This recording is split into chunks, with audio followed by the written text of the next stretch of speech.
Hi, my name is Addie Yates, and today I'm going to be talking about bilingual education. Bilingual education is crucial for elementary schools in Texas. The history of bilingual education has been negative, with the education system discriminating mainly against the Latinos. The English-only policy in schools have reflected a lot of discrimination. Significant changes were witnessed when the Bilingual Education and Training Act became law in the year 1973. Since this act's passage and assenting to law, many techniques have been used to promote bilingual education.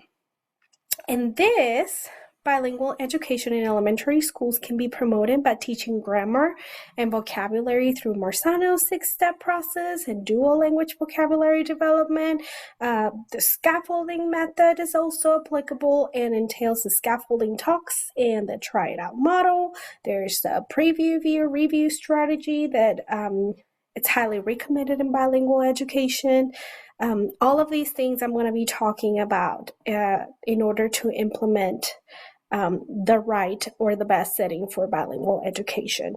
When implementing all of these strategies and approaches, the probability of success in bilingual education is increased when teachers and staff have the background in the second language instruction and are further trained and developed.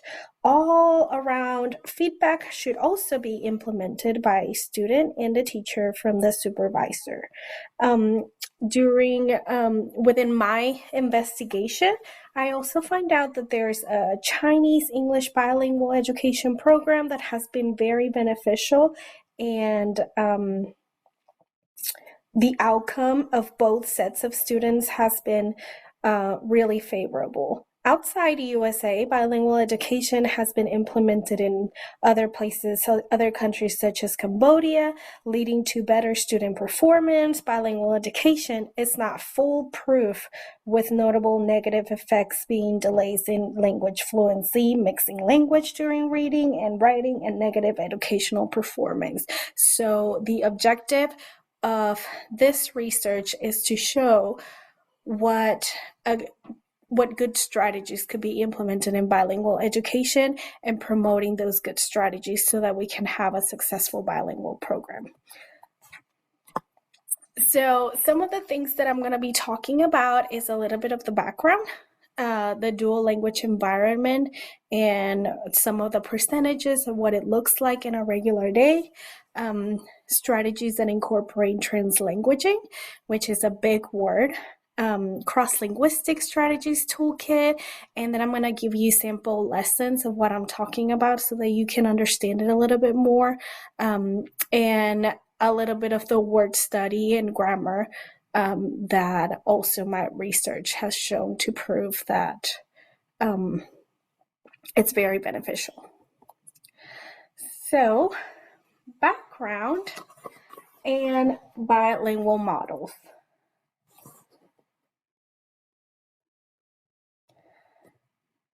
So this is an example of what a bilingual model looks like. It could be a one-way dual language where it's just English language learners or emergent bilinguals, and it can go from pre-K through 6th grade. This is one example where we want to make sure that when it's a dual language program, we are learning English, but we're also solidifying on that first language. So the percentages in pre-K started being 90% Spanish, 10% English. Kindergarten goes 80% Spanish, 20% English. First grade 70-30, second 60-40, and then towards 6th grade, students should be 50-50, having a strong, solid foundation in both languages. In two-way dual language, there is different sets of students. Here you have bilingual students where their first language is Spanish, and that it's going to make up for 50% of your class, and the other 50% is going to be English as their first language. So you have Spanish first language and 50% of English first language. And in this model, you just do 50-50 all the way through.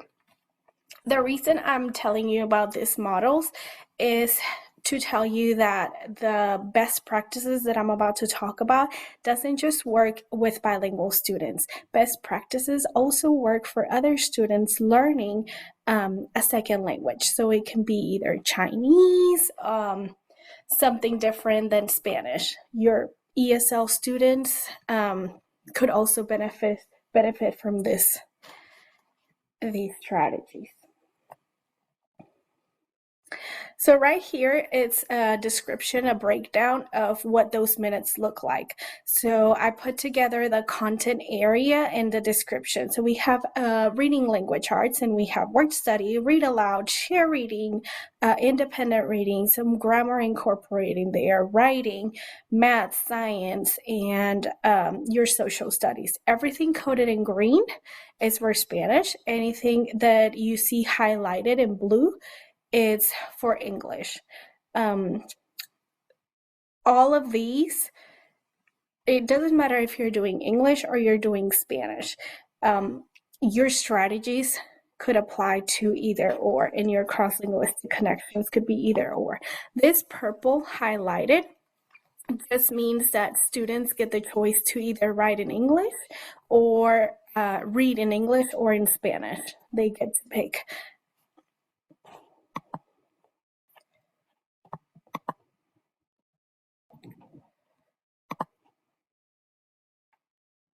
Okay, so now the dual language environment.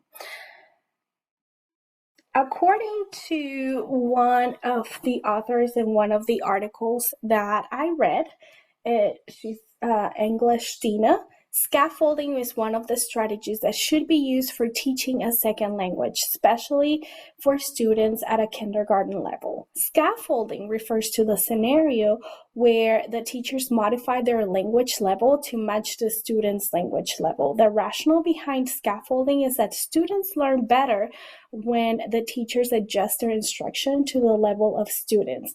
It is, however, important for the teacher to challenge the learner to improve their language. Scaffolding makes vocabulary and learning simpler, thus increases the willingness of the learners to speak and learn the language. So right here, you can see the ideal, according to Texas, of what a dual language bilingual classroom should look like. And in this particular picture, we have everything labeled as blue and red. Red is for English and blue is for Spanish. So you can see that in the classroom, everything is like 50-50. You have your library bins with Spanish books and your library bins for English books right here in the biliteracy library. Your students, the ones that are higher in English, sit next to ones that are higher in Spanish. That would encourage them some bilingual talks, and that we're also going to be talking about later. And here they have the poster of those bilingual pairs. This is mainly to support the second language in both students. You have your word walls that we're going to talk about and later on. Same here. In your carpet, you want to encourage to have students connecting and having those bilingual pairs and everything. Your vocabulary, there is comparisons of cross-linguistic connections. So if you're talking about a letter, about a sound, about a sentence frame, and this is how you say it in English, this is how you say it in Spanish. So more of this we're going to be talking about later. This is an example of real bilingual libraries that I went around my district and I took some pictures to so that I could show you. In my district is blue equals English and green equals Spanish. So you can see how these books are separated in English and this ones are in Spanish, or these other library, they just put some dots in the bin to indicate the language. So the ones that had the green dot are the English and the ones that had the blue dot were in Spanish. Lots of visuals right here. You have your bridge connections or the puente, and this is how you compare and contrast both languages, and you go like, this is how you say it in English, this is how you say it in Spanish. Let's notice the differences. What is different? What is the same? And right here they did a book, Last Stop on Market Street. So at the end of the book they spent a little bit of time talking about their verbs. So what is it present and what is it past, and how do you say it in English and how do you say it in Spanish? So in English the teacher talked about how English is a little bit lazier, so they don't pronounce each sound like they do in Spanish. So in the past tense, they just say walk, and so the E, they drop it, they left it off, and this is how we say it. So little things like that, just making it fun and making that connection that Spanish is very phonological and phonemic, very friendly. English is not. So highlighting those things that will transfer and those things that do not transfer from English to Spanish. So in your word walls,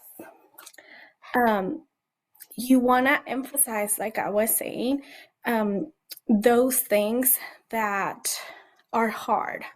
Like, for example, the letter H, B's and V's are very different to transfer and connect it to English because our H is silent, but in English it says H. So things like that, being very focused and purposeful in your word walls. And for grade levels pre-K to 2, Spanish word walls can also be alphabetical or based on patterns. And some of the patterns could be word families, or if you're working on summer words or winter words. For grades 3 to 6, Spanish word walls are all based on patterns. So again, word families, high frequency words that need accents,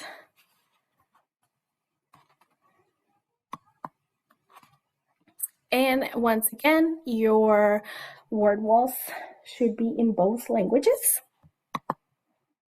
There's another example of the word walls and the teacher that has the bridge right here, and they have the Spanish word wall, the English word wall, and the bridge is between these two. So you can tell that she's looking at pictures and labeling over here and making those connections, and over here she has some writing. She puts the vowel sounds and everything here, and she emphasizes those that are different.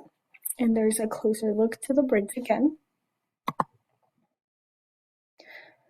This one is another example of the word walls, and these are the patterns. So we see syllables over here, the homophones over here, some hard words are here, and then the patterns with your C's and S's and anything that you want to highlight according to your TEKS, which are the Texas standards that we align to. Your anchor charts, another cross-linguistic connection besides the bridge. It could be your cognates. So I'm sorry, not besides the bridge, but as part of your bridge, it can be your cognate. So seeing like plural, it's an exact cognate. It's the same, singular and singulars. In Spanish is singular, in English is singular. So those words that are the same In English and Spanish, you just say it with a little bit of more accent. Those are exact cognates, but other words are cognates if they mean the same and they have very similar spelling, close to the same spelling. So here's your anchor charts. In Spanish, you see the sílabas trabadas. In English, they're talking about the blends. So this is how the teacher compares it. This is some more anchor charts. These right here, she's doing cognates, so apetito, appetite, salmon, salmon, and she's comparing each one of the cognates and how they're different. And then you can see down here, there's some student interaction right here as well. The more that we can get students engaged in the making of these anchor charts, the better. So now teaching tools to help with these, just specifying whether you're gonna be or you're a district that does red and blue. Right here is blue for English and green for Spanish, just emphasizing keeping up with the same colors so that students since kindergarten, pre-K, they start seeing the differences between the languages. And these are signs that we made for my district, Conroe ISD. So now we're going to talk a little bit about translanguaging. Translanguaging, back in the day, in the 20th century view, it was seen as your first language completely separate from your second language. Some people believe that you needed to be very strong in your first language before you could even start learning a second language. Now, the 21st century view, it's more of connected way of learning the second language. So bilingual are not simply the sum of two monolinguals. They integrate everything, cannot easily be decomposed into two separate parts who has a unique configuration, meaning that they're constantly pulling from their first language and their second language to speak, to learn, to think. So why should we use translanguaging? One, it supports bilingualism. It increases comprehension, empowers participation, language practices. It bridges languages, and the socio-emotional development of these. Just thinking about our newcomers, our emergent bilinguals, they cannot completely leave their first language apart and start learning a second language. They need those connections. They need to be able to pull from their first language to learn.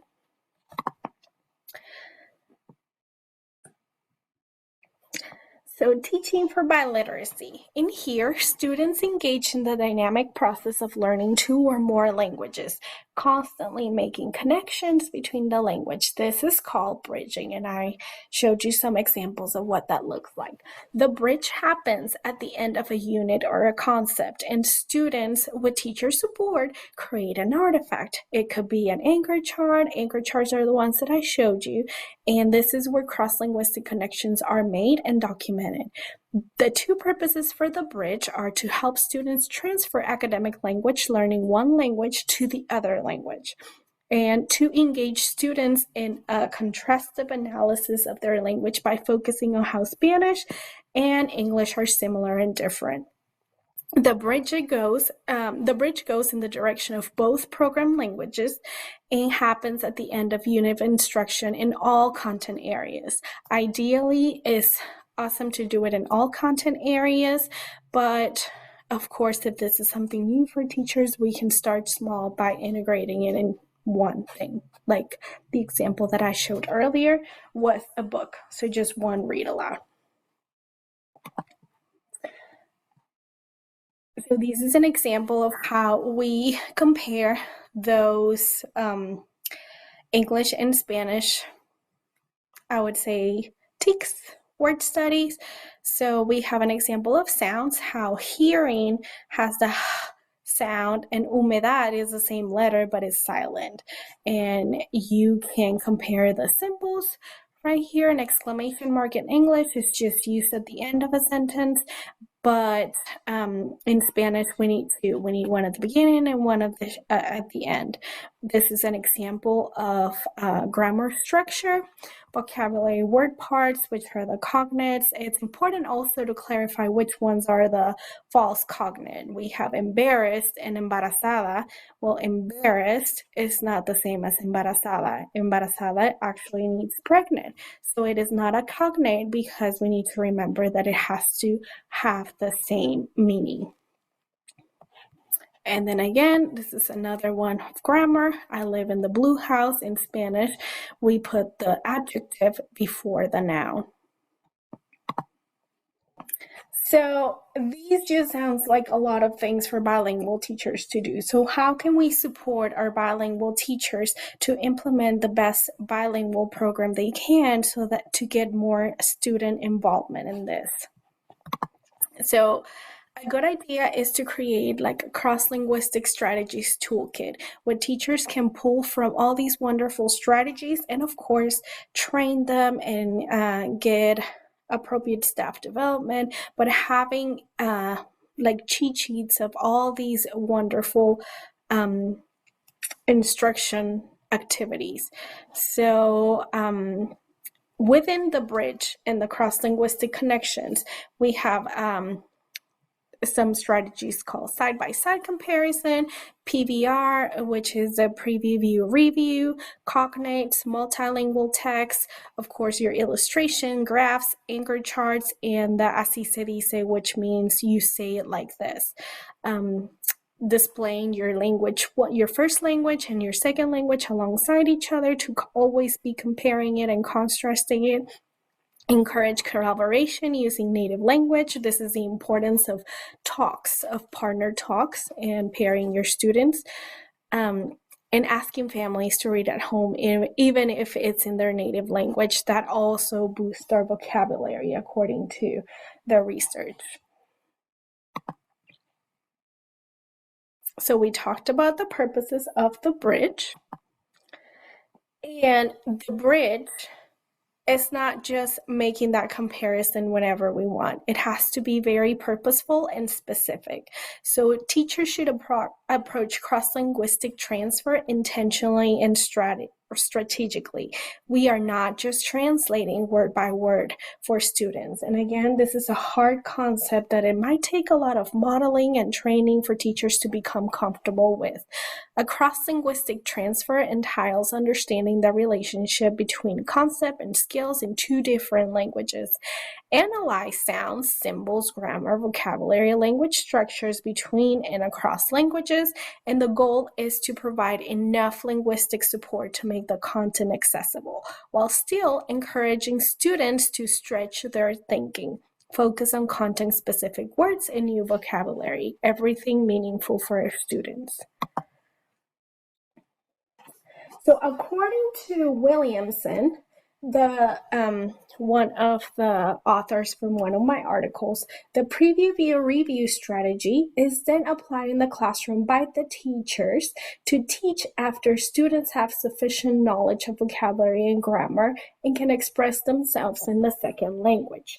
So preview involves doing preview of a lesson, and the opposite targeted language. So if it's an English day or you're in your English block, that will be your view. That's the content lesson. But your preview, you can do it in the other language, and with here, you can introduce the new concepts in the students' first language, vocabulary. You're going to be building their background, preview what's to come. What are they going to learn? This is where your content objectives and language objectives will come into place, and hooking the students. You're activating their prior knowledge. The view will be the meat of your lesson. So you're going to go back to the targeted language, If you're doing English, then your whole BU is going to be in English, and it's going to involve shelter instruction techniques, a lot of modeling, guiding, and independent practice, little bit of that gradual release model for it. And then your review, you want to check their understanding to make sure they got it in their first language. So you can just revisit a few concepts, thumbs up, thumbs down, just to check on if they got it, and incorporating your different language domains. So this is an example of what cognates look like. And you have your pictures. I was talking about pictures, how we need lots of visuals for our emergent bilinguals. Another here example of cognates. And here you see how students are interactive with the anchor charts. The more interaction that you can have as you're making the anchor charts, the better it will be for the students. This is an example of the illustrations and graph. So labels, parts of your word study, word walls.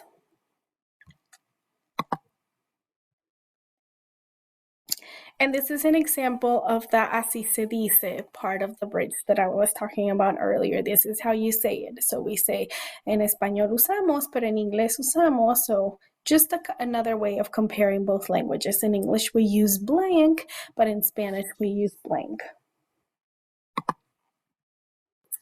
So now some sample lessons.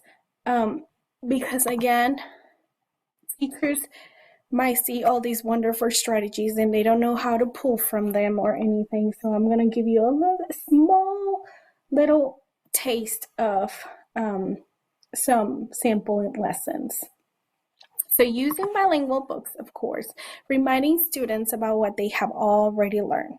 Then incorporating a cross-linguistic strategy to make connections and bridge the learning to the other language. And finally, students state what they have learned. So this is an example of a book. We're first reminding students about what they have already learned. So let's pretend that they've been learning about a science lesson about insects. So can we use insect spray to get rid of insects, Sam? Now we're going to incorporate a cross-linguistic strategy to make connections and bridge the learning to the other language. And students state what they learn and what they have learned. So podemos usar insecticida para deshacernos de los insectos, dijo Sam. So we are just comparing. So insectos, insects, it's a cognate. So let's talk about the differences. Well, we have an O over here. We don't have an O, so we add an O. Looking at the question marks. So this is how we say it. In Spanish, we use guiones to speak. In English, they use quotation marks. So this will be creating a side-by-side comparison. That'll be our cross-linguistic strategy. We can use insect sprays to get rid of the insects. Can we use insect spray to get rid of an insect? Sam, podemos usar insecticida. So we're putting it side by side and comparing it. And additional resources, being careful with your book selection. This is an example of level A, pairing your books, having it accessible in English and having it accessible in Spanish. That way we can always have that side-by-side comparison or ways to pull the strategies that I've been talking about.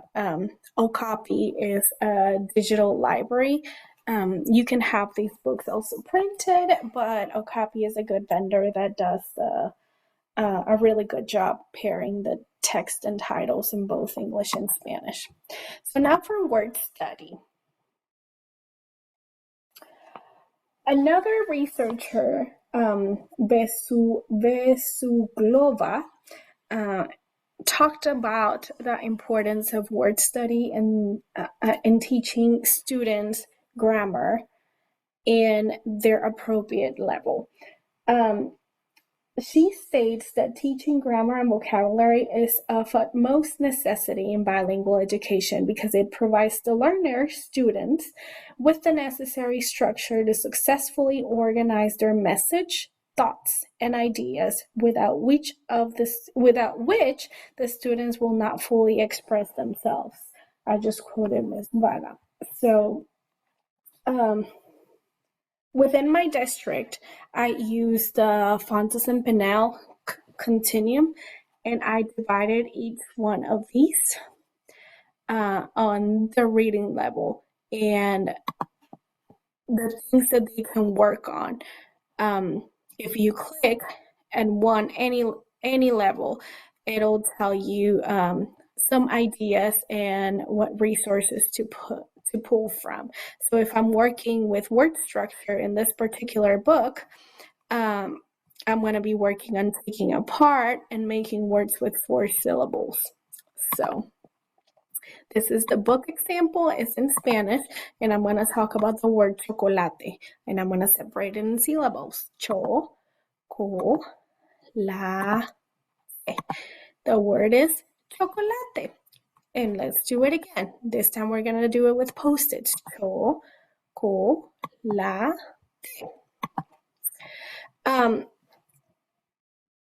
I also researched part of the thing that came across, and actually most of the articles that I read about bilingual education was that teachers should also be giving the necessary feedback. Not only teachers, but even students. Even with the right background and the necessary training and development, there are some things that come into place, and teachers need that purposeful feedback in order to grow. Another author, Guys, stated that teachers must incorporate feedback into their whole group lessons, small group instruction, one-to-one conference, and peer projects. Such feedback should be all round, with the primary stakeholders being the teacher, student, and supervisor. So, as students need purposely feedback in order to grow, same as teachers. So another thing that I created within my district was some look fors. They're sort of a checklist, but has the very specific thing that I'm looking for. I'm a instructional facilitator, so I tend to go to teachers quite a bit. So I created this so that they know exactly what I'm looking for when I come see them. And if we see something that needs to grow, it's an area of growth, I will put it in the observations, very specific, and then that'll be something for me to come back and model for them, or just come back and revisit. So finally, I want to close with bilingual works. The results from this research are compatible and congruent with earlier work. The general trend is that students enrolled in bilingual education programs who were the minorities in using their first language produced results that were similar or better than their peers undertaking education programs in their monolingual second language.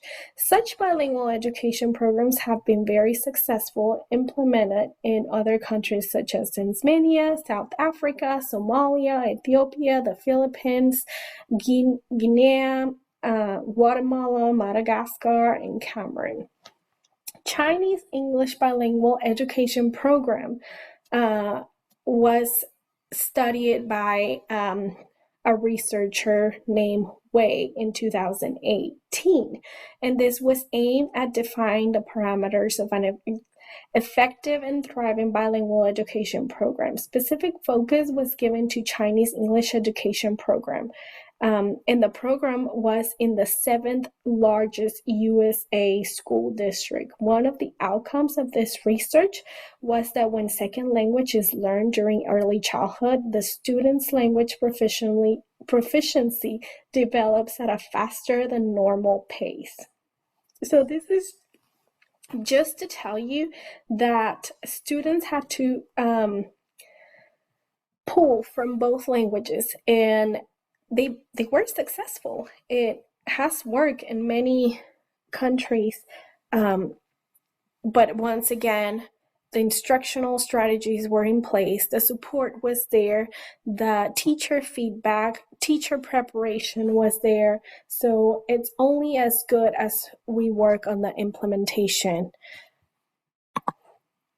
of it. And don't underestimate an emergent bilingual. They are great. I am a product of it. So I hope this video was of use, but I also hope I was able to narrow it down enough. I think it was a little too much, but it's just so much to cover. I'll work on that. Thank you.